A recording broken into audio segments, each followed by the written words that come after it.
What's happening, y'all? What's happening? What's happening? Today is March 27, 2019. It is 4:34 p.m. Beautiful day here in Minnesota, Minneapolis. It's beautiful, beautiful, beautiful. I want to talk a little bit about Representative Ilhan Omar, and a lot of people. She's been catching a lot of flack, a lot of backlash for the comment she made when she spoke about APAC. And I don't know if you guys are familiar with APAC. APAC is the American Israel Public Affairs Committee, or American Israel Political Affairs Committee, APAC. What she said about APAC is that it is a lobbying group, a pro-Israeli lobbying group that that donates, that basically gives lots and lots of money to many American congressmen or politicians. It is said that APAC has so much power and control in terms of influencing American politics or policies here within America. They could either APAC could either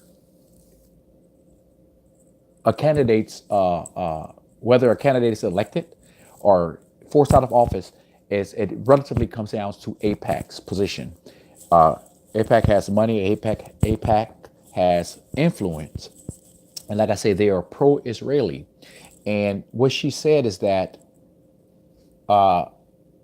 what Mrs. Omar has stated, she said that APAC has so much control over American politics, and it is a foreign lobbying group. And she said that that something has to change. That APAC, being a foreign lobbying group, should not have that much power over American politics, should not have that much influence in Washington.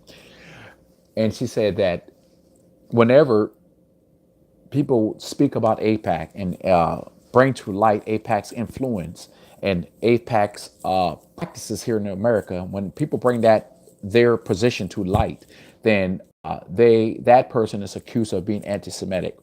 And she said that, okay, we could talk about other big lobbying groups like about the NRA, and we could talk about big pharma or big oil or whatever, big tobacco. But whenever we talk about APAC's influence, and it's her words, and I'm kind of speaking verbatim, if we bring up APACs, then you're accused of you will be accused of being anti-Semitic.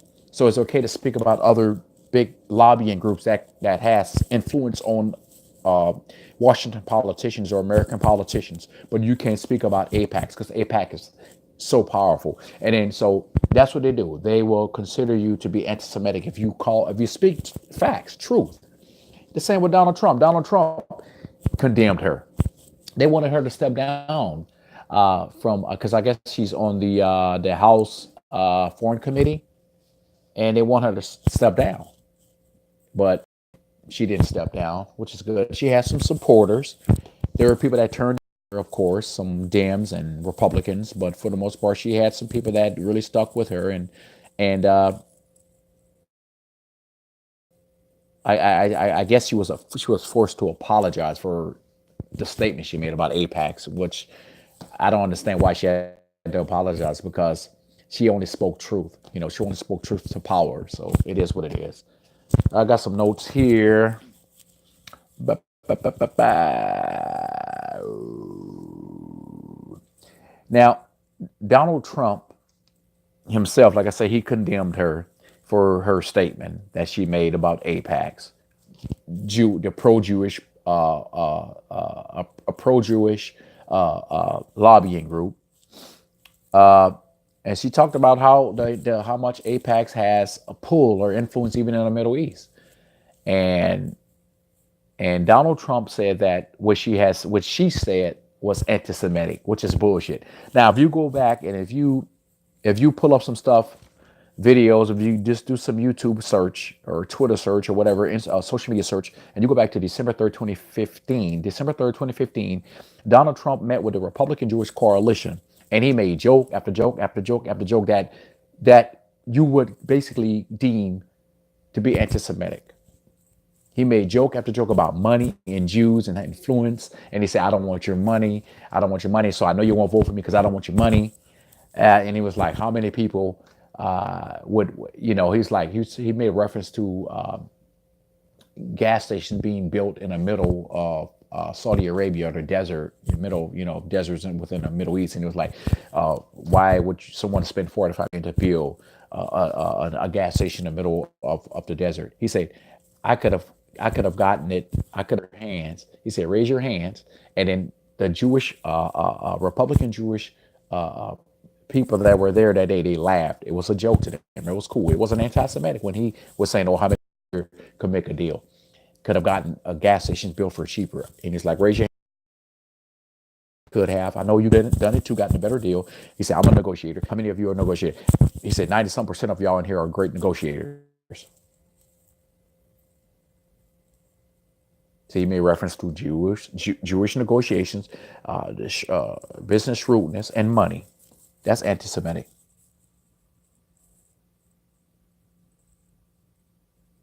And like I said, that was on December 3rd, 2015, at the Republican Jewish Coalition, when he was campaigning for the presidency of the United States. And so how he's going to say that what Miss Omar, her statement was anti-Semitic or hate speech, when he himself, Donald Trump himself, when he have stated that that the people that a lot of the people that were on the side, a lot of the white supremacists or white nationalists that were in Charlottesville, how could he say that there are good people on both sides, or there's wrong people on each side, there's wrong on each side, and then there's a lot of nice people on the on the protester side or the white nationalist side. And also he made, as you guys know, he also made the controversial statement pertaining to African and Caribbean nations as shithole countries. So the guy, how can he accuse Ilhan Omar of hate speech or being anti-Semitic when he has made, and then made countless hate speeches, or made countless hate comments pertaining to other groups. And also he talked about the California immigration, when he basically when he said that the immigration problem is an infestation for crime, and is an infestation of breeding also. So basically saying that all the Mexicans or people coming in, the crime is going to go up, and they're going to infest the area, America, with diseases and so forth and so what or whatnot.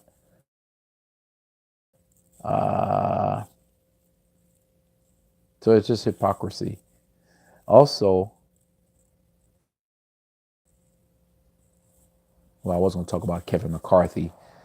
He also tweeted, we cannot allow Soros and Steyer, I don't know if I'm saying the name right, Steyer, Steyer, and the Bloomberg to buy this election. Get out and vote Republican November 6th. MAGA, Make America Great. And then after that, he had an American flag. And he tweeted this on at 9:24 p.m. October 23rd, 2018. And this also correlated to around the time of the Jewish synagogue attacks. And so this is the House. He's a House representative, Mr. Kevin McCarthy. Was that hate speech? Is that not anti-Semitic? So, and I got this from MSNBC. So that's my source. I was watching. I got this from what's the show? Joe and Mica, or Morning Joe, MSNBC's Morning Joe, and that's what Morning Joe and Joe and Mica were discussing. And they also had other folks on a panel that were that spoke out against Donald Trump, and saying how hypocritical Donald Trump was being when he called out Representative Ilhan Omar, accusing her of being anti-Semitic, which is bullshit. Bullshit. because Donald Trump himself is being very hypocritical. Because the statements, the comments he made at the Republican Jewish Coalition, that was very anti-Semitic, saying, "Oh, how many people in here are great negotiators? Raise your hand." 95% of the people in here, or 96%, 97% of the people in here are, "Oh, y'all, I know you guys are great negotiators. You guys would have gotten built those gas stations for less than 45 million." So, also another thing I do not agree with Mica and Joe when they themselves have they said that Omar's comments were anti-Semitic too, even though they called out Donald Trump's hypocrisy. Joe and Mica called out Donald Trump's hypocrisy on hate speech. But they, at the same time, they're still basically saying that her comments were anti-Semitic. Which, come on, man, no. She only spoke truth to power because AIPAC is a powerful lobbying group that is pro-Israeli, and they control American politicians. They control policy, and whenever there's a war in the Middle East, it helps out Israel stability. And I don't understand why the United States is giving Israel $38 billion in military aid every year. That has to stop. The Zionists are hypocritical. I'm not saying the Jewish folks, but the Israeli government is very, very hypocritical. The Israeli government is very critical. I mean, very hypocritical. And there are a lot of Jews that they have also stated that the Jewish government or the Israeli government is hypocritical, and they're being aggressive, and they are bullies. They're bullying the Palestinians. They go even in Africa. They have destroyed many nations in Africa. They influence a lot of African countries, and they have a great influence in the in the Middle East. And they use the United States military as their club, if you will. You know, they as their club. You know, something they could hit everyone else with. Their bat, their weapons, their guns. They use America's military power to basically dictate policy within the Middle East. And then it is now they bombing. I just heard that they've stepped up attacks in the middle in Gaza, and West Bank. Come on, man. You're treating those people like shit. You're treating the Palestinian people like shit, and that's not cool, man. How you gonna you want everyone to always see your cause like, oh, we're being so attacked. You can't say anything. You can't be critical of Israel. You cannot call them out on their fuckery without being accused of being anti-Semitic, and that's bullshit. That is bullshit, and something has to change. It has just bullshit.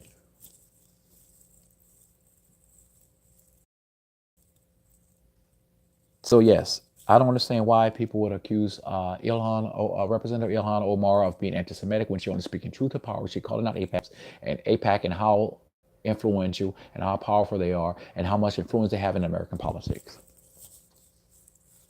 They use their money to influence policies in their favor, in pro-Israeli favor.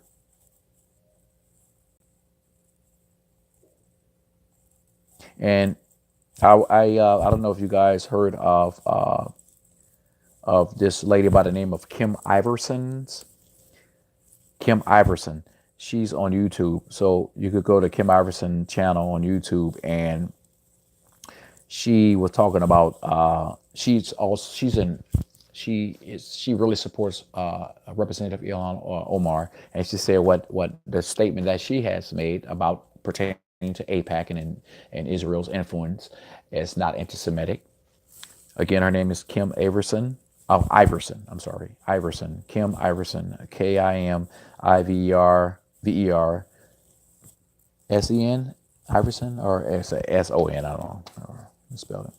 But you can go to her channel, and there's like a little 4-minute excerpt from this video that speaks about AIPAC's influence.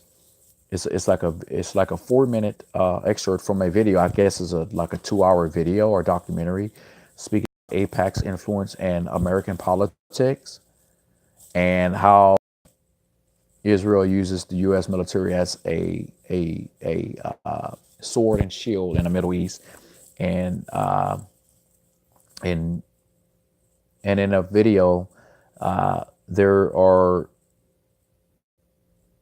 people speaking about politicians, military strategists that have stated that yes, that the American military is like a buffer. It's kind of like Israel's too. That American military does that they do Israel's bidding in the Middle East. So whenever America's involved or gets involved in Middle Eastern conflicts, then that's always very much beneficial to Israel. So you have to watch her channel. Go to her channel, and she speaks about, like I said, she speaks about AIPAC's influence in American politics, and then, like I said, she believes that what Representative Mars have said about AIPAC is basically hitting the nail on the proverbial head.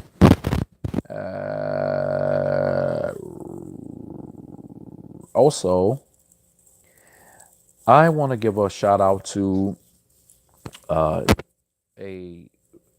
Jewish brother and a Jewish sister, Gideon Levy, or Gideon Levi, of the Israeli journalist Haaretz columnist. Haaretz. I don't know if I'm saying. I can't pronounce it. It's Haaretz. Haaretz. But he's a journalist. Gideon Levy, or Levi, is a Levy. He's a Israeli journalist, and he also is in support of Sister Representative Ilhan Omar and Phyllis Bennis of the National Board of Jewish Voice for Peace. Phyllis Bennis, National Board of Jewish Voice for Peace. She also spoke out, or she spoke in favor of Ilhan, Sister Ilhan Omar. She also said that they both have stated that Ilhan's comments or speech is not anti-Semitic, and they spoke against the Zionist state and the aggressiveness of Zionism. And also, I want to talk about. I just found out or learned from Phil on the Advice Show. Phil on the Advice Show on YouTube. Brother Philip, he was talking about this guy by the name of Rabbi Shmuley. I hope I'm saying his name right. Rabbi Shmuley is Shmuley. Rabbi Shmuley. And what Phil was saying is that Rabbi Shmuley, he took out a $50,000 ad in the Washington Post in an effort to smear or to disparage Sister or Representative Ilhan Omar's reputation. Basically, he is totally against her. He believes that her statement, speaking about AIPAC and Israel's influence, he believed that her statement is anti-Semitic. So he took out this $50,000 ad to smear her name, and to smear her credibility, the spiritual credibility. That is aspersion. That is wrong. So that is pretty much just give credence to her claim, to what she has said. That's what they do. That's what the Zionists do. They use their money, their influence. They use their money to influence opinions, public opinion. They use their money to control, to manipulate policies in their favor. So, and then there's Brother Philip. He also showed a photograph of Rabbi Shmuley and Steve Bannon. Now, you know Steve Bannon. I don't know you guys. I'm sure you guys heard of Steve Bannon. He is he's a white nationalist, right? Right? Wasn't he part of Trump's administration? Steve Bannon? He's a white nationalist. So that's kind of contradictory, very contradictory, you know. How do you gonna have a white nationalist? Why would you even pose? Take a picture with a white nationalist? Isn't that anti-Semitic?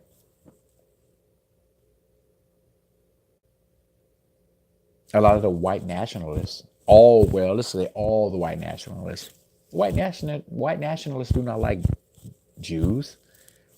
They speak out against Jews. They're very anti-Jewish, but they're more anti-black. But see, no one want to talk about that. No one want to talk about discrimination of black people. It's always about the Jews. They want everything to be about the Jews. Whenever there's some type of discrimination or attacks against anyone, the Jews always try to work in their cause.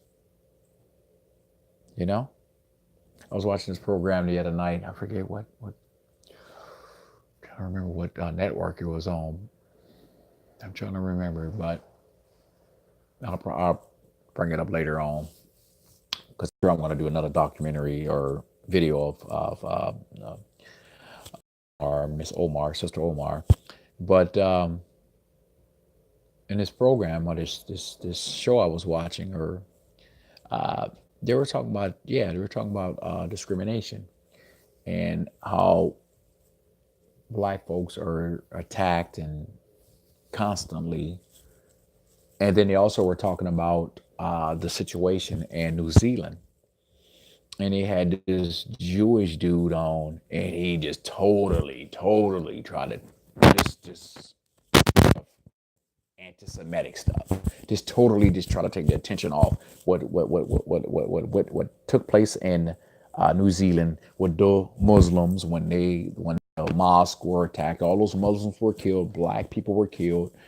But he tried to make the whole thing just completely flipped it over and tried to make it seem like, oh, now let's talk about anti-Semitism. They do that all the time, man. They do that all the time. Whenever you call them out on their fuckery, when you call them out, when you talk about the shit they're doing in the Middle East and in Africa and other parts of the world, oh, you're being anti-Semitic. Bullshit. So Rabbi Shmuley, he could fuck off because he's an asshole.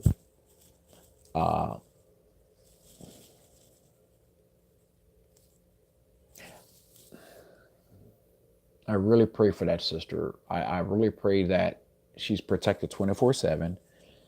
I just pray that the sister Omar is protected 24/7. So she needs bodyguards around her 24/7, because I believe they would try to kill her. They tried to force her out. They really wanted her to step down, but she's still there. They wanted her from the foreign committee, the House Foreign Committee. She's still there, you know, and then they won't stop. They won't stop. Even after she apologized, they still are attacking his sister. They're still attacking her.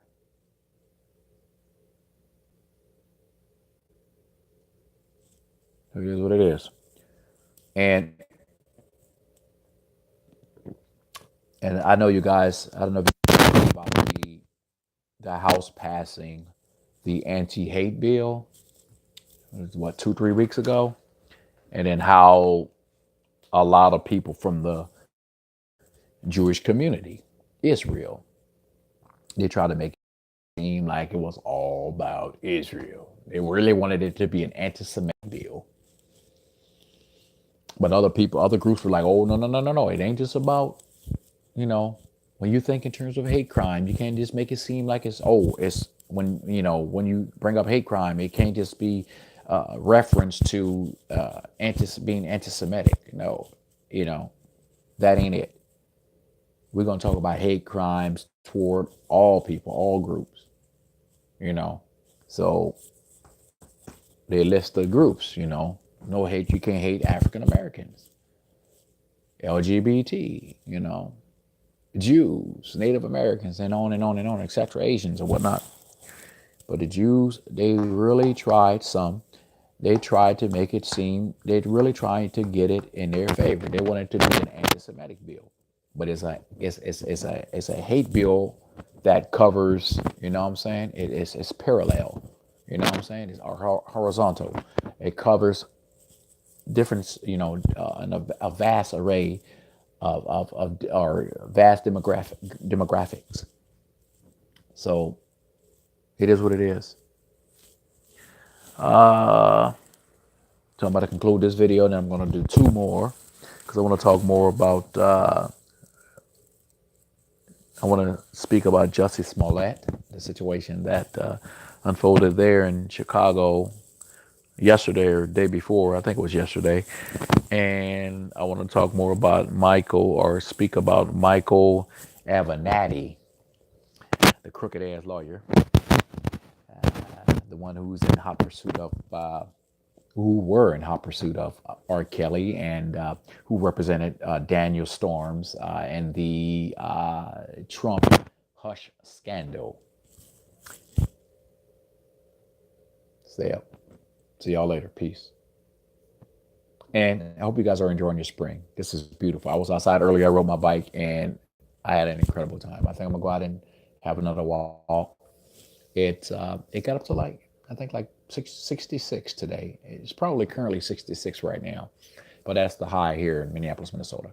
But anyway, be cool. Be cool, and I'll speak to you guys next time. Peace.